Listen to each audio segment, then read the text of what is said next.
Chapter 4. It will be a long night.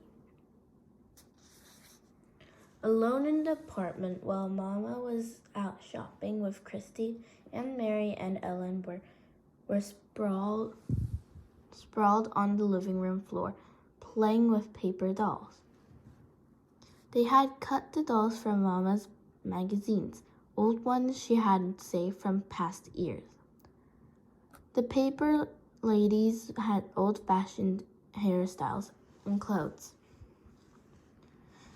and the girls had given them names from Mama's very favorite book.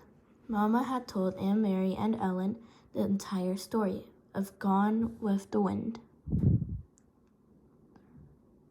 And the girls thought it much more interesting and romantic than the king and queen tales that Christy loved.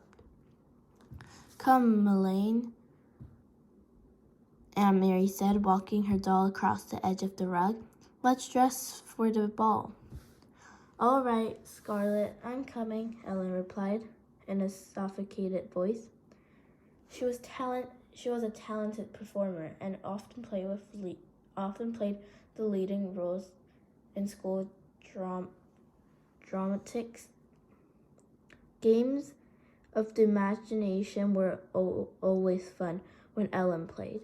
The door opened and Christy stomped in, her face tear-stained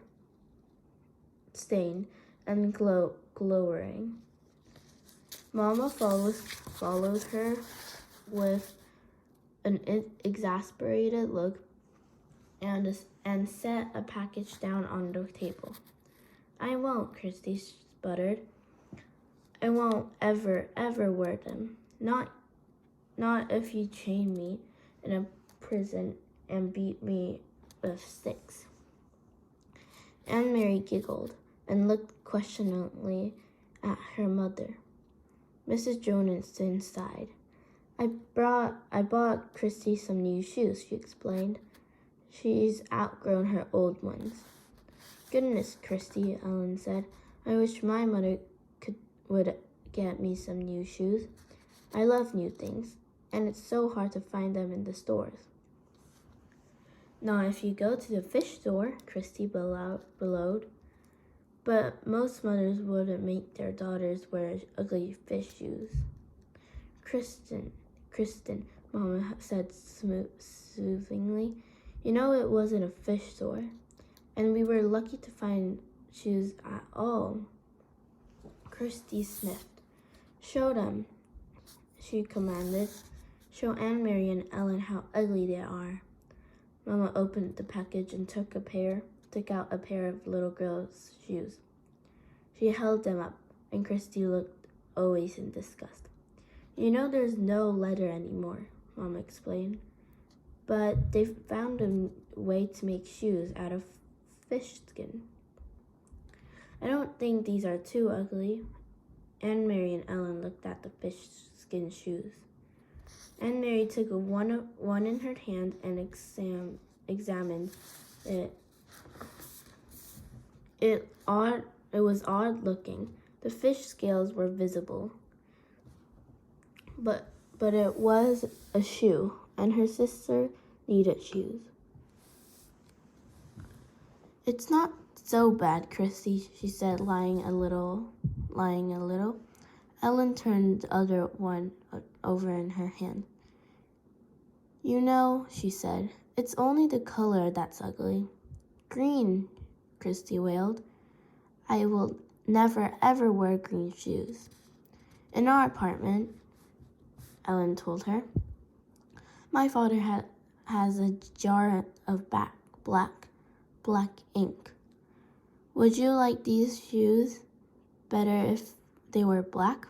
Christy frowned. "Maybe I would," she said finally.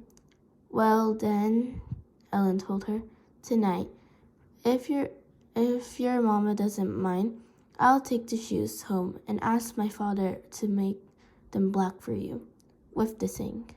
Mama laughed. "I think that would be a fine improvement. What do you think, Christy?" Christy pondered. Could he make any shiny? She asked. I want them shiny.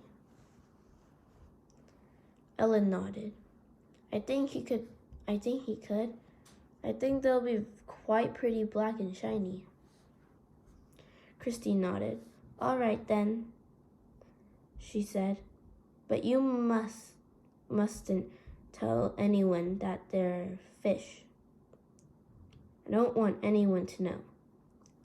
She took her new shoes, holding them disdainfully, and put them on a chair.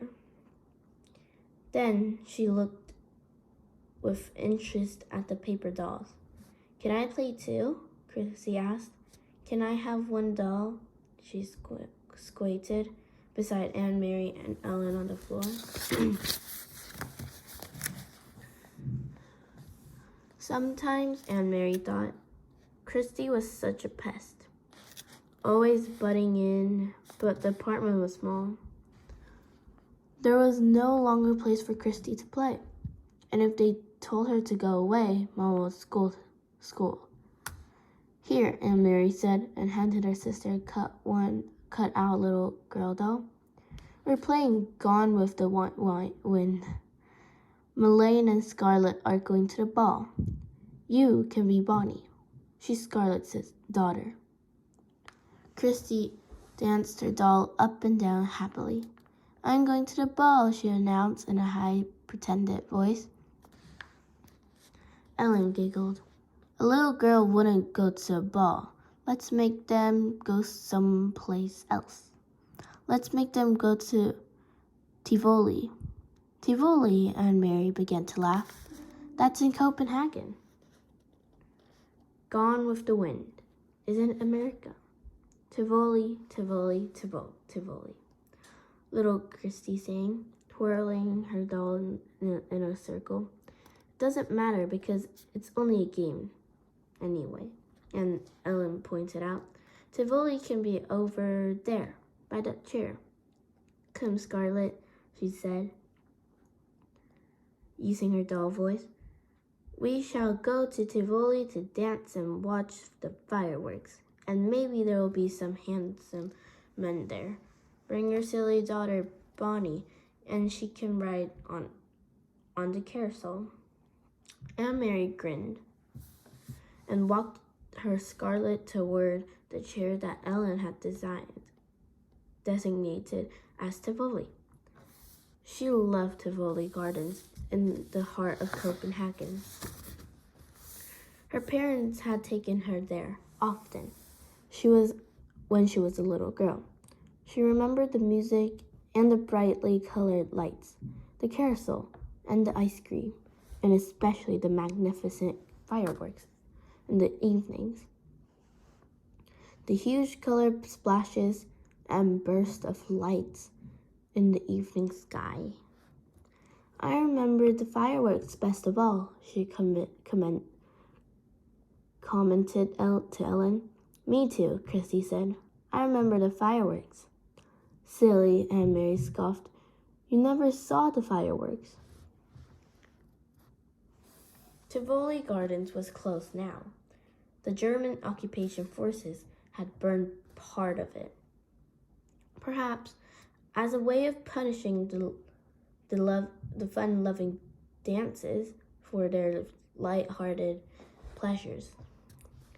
Christy drew herself up, her small shoulders stiff. I did too, she said belligerently. It was my birthday. I woke up in the night and I could hear the booms, and there were lights in the sky. Mama said it was fireworks for my birthday. Then Anne Mary remembered. Christy's birthday was late in August, and that night, only a month before, she too, had been awakened and frightened by the sound of the explosions. Christy was right. The sky in the southeast had been ablaze, and Mama had confronted her by calling it a birthday celebration.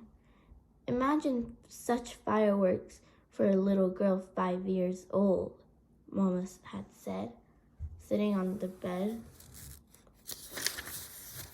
holding the dark curtain aside to look through the window at the lighted sky. The next evening's newspaper had told told the sad truth. The Danes had destroyed their own naval fleet, blowing up the vessels one by one, as the Germans approached to take over the ships for their own use. "How sad the king must be," Aunt Mary said. Aunt Mary heard Mama say to Papa when they read the news. "How proud," Papa had replied. It had made Aunt Mary feel sad and proud too. To picture the tall, aging king. Perhaps the tears in his blue eyes as he looked at the remains of his small navy, which now lay submerged and broken in the harbor. "I don't want to play anymore, Ellen," she said suddenly, and put the paper doll on the table. "I have to go home anyway," Ellen said. "I have to help Mama with the house cleaning. Thursday's our new year. Did you know that?" "Why, is it yours?" asked Christy. "Is it our new year too?" "No, it's the Jewish New Year. That's just for us. But if you want, Christy, you can come tonight and watch Mama light the candles." Aunt Mary and Christy had often been invited to watch Mrs. Rosen light the Sabbath candles on Friday evenings. She covered her head with a cloth and said a special prayer in Hebrew. As she did so, Aunt Mary always stood very quietly, awed to watch. Even Christy, usually such a chatterbox, was always still at that time. They didn't understand the words or the meaning, but they could feel what a special time it was for the Rosens. "Yes," Christy agreed happily. "I'll come and watch your Mama light the candles, and I'll wear my new black shoes." But this time was to be different. Leaving for school on Thursday with her sister, Aunt Mary saw the Rosens walking to synagogue early in the morning. Dressed in her best clothes, she waved to Ellen, who waved happily back. "Lucky Ellen," Aunt Mary said to Christy. "She doesn't have to go to school today, but she probably has to sit very, very still, like we do in church," Christy pointed out. "That's no fun." That afternoon, Mrs. Rosen knocked at their door, but didn't come inside. Instead, she spoke for a long time in a hurried, tense voice to Aunt Mary's mother in the hall. When Mama returned, her face was worried, but her voice was cheerful. "Girls," she said, we have a nice surprise. Tonight, Ellen will be coming to stay overnight and be our guest for a few days. It isn't often we have a visitor." Christy clapped her hands in delight. "But Mama," Aunt Mary said in dismay, "it's their new year. They were going to have a celebration at home. Ellen told me that her mother managed to get a chicken someplace, and she was going to roast it. The first roast chicken in a year or more." "Their plans have changed," Mama had said briskly. Mr. and Mrs. Rosen have been called away to visit some relatives, so Ellen will stay with us. Now, let's get busy and put clean sheets on your bed, Christy, you may sleep with Mama and Papa tonight. and we'll let the big girls giggle together by themselves. Christy pouted, and it was clear that she was about to argue. Mama will tell you a special story tonight, her mother said. One just for you. About a king? Christy asked dubiously. About a king, if you wish, Mama replied. All right, then. But there must be a queen, too, Christy said. Though Mrs. Rosen had sent her chicken to the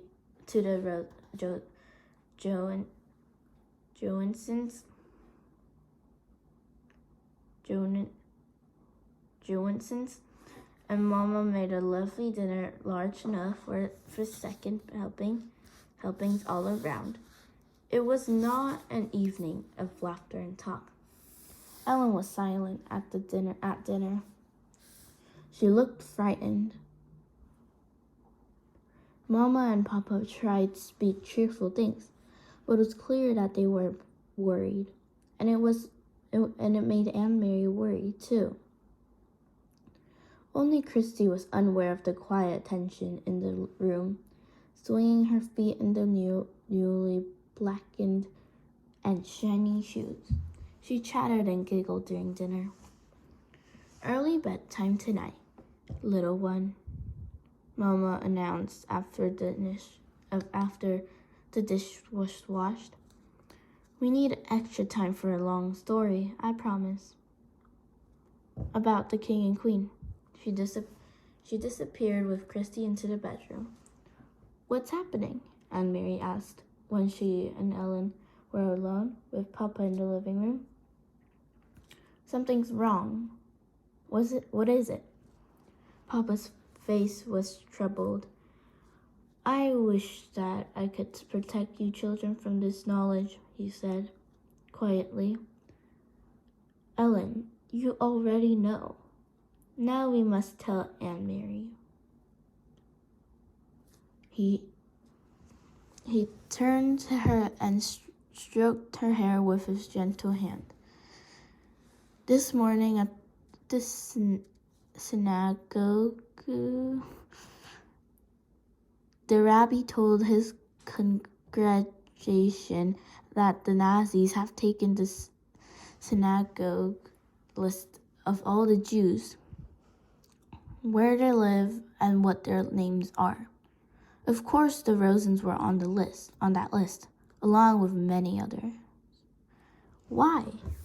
Why did they want those names? They plan to arrest the Danish Jews. They plan to take them away. And we have been told them that they may come tonight. I don't understand. Take them where? Her father shook his head. We don't know where, and we don't really know why. They call it relocation. We don't even know what that means. We only know that it is wrong, and it is dangerous, and we must help. Aunt Mary was stunned. She looked at Ellen and saw that her best friend was crying silently. Where are Ellen's parents? We must help them, too. We couldn't take all three of them. If the Germans came to research our apartment, it would be clear that the Rosens were here. One person we can hide, not three. So Peter has helped Ellen's parents to go elsewhere. We don't know where. Ellen doesn't know either, but they are safe. Ellen sobbed aloud and put her face in her hands. Papa put his arm around her. They are safe, Ellen. I promise you that. If you will see them again quite soon. Can you try hard to believe my promise?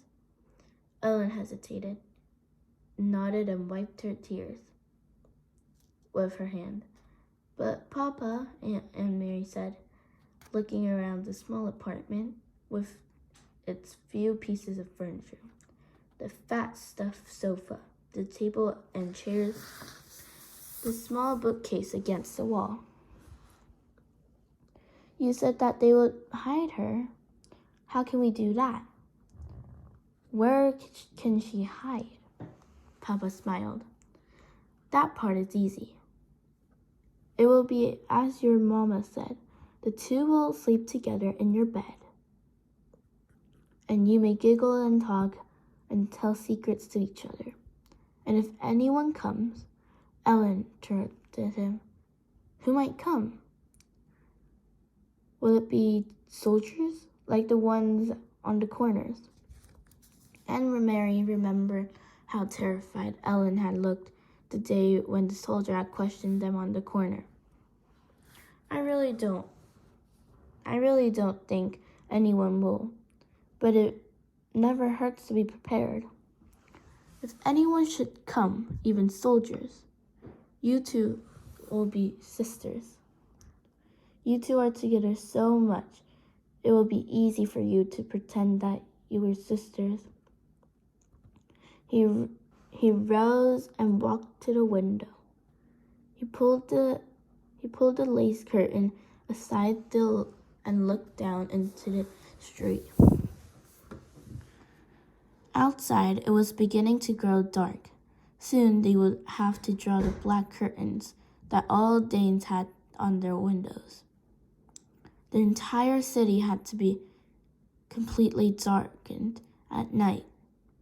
In a nearby tree, a bird was singing.